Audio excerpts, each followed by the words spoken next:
mga manggagawa ng NAIA nagbanta sa sunod-sunod na kilos protesta kasabay na epektibong dagdag singil sa terminal fee ng Paliparan. Ang kasama natin sa balitang yan si Rajuman Chiel Emprido.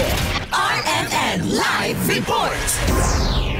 Rajuman Angel, Rajuman Drew, masusundan pa ang mga kilos protesta na isasagawa ng manggagawa ng NAIA o ngayoy puso ng NAIA. Ito'y para sa patuloy na panawagan na itigil ang pagsasapribado ng Ninoy Aquino International Airport.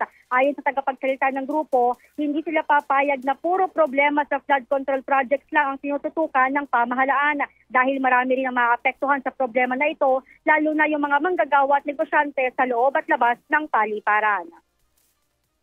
Kakulangan.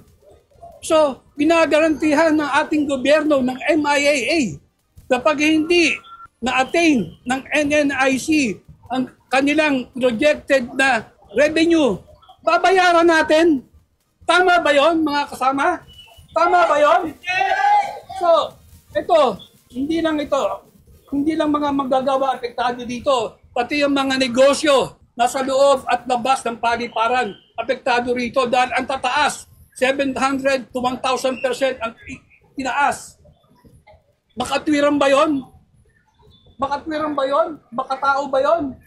Kung kailan pinrivatize sa kaganyan, kung tutuusin, i-manage lang ng NIA ang mga revenue niya ng maayos, kaya-kaya nila. Matatandaan kahapon, September 14, ay epektibo na ang bagong terminal fee sa Ninoy Aquino International Airport o NAIA. Kasama mo sa DZXL RMN Manila, Rajuman Chiel Emprido, Tatak RMN.